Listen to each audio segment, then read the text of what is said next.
if the fastest way to ruin your relationship is to shortcut the process.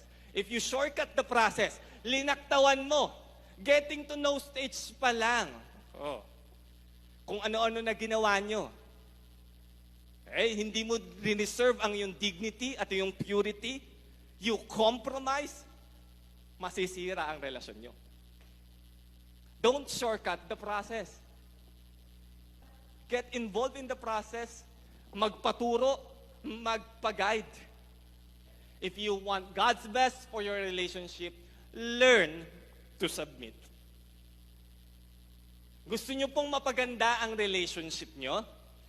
Learn to submit.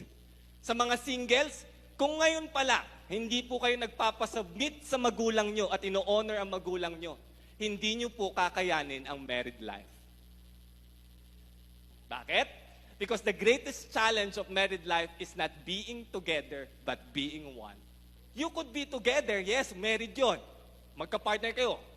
Pero hindi nyo kaya maging isa. Kaya nga po marami naghihiwalay. Dahil sila magkasama, ba't naghiwalay pa? Hindi kasi sila nag-isa. Kaya tinan nyo po ang marriage o ang wedding ceremony, kailangan gawin sa harap ng Panginoon. Bakit? Hindi nyo po kakayaning maging isa ng kayo lang. Kakailanganin nyo po ang Panginoon para gawin kayong isa.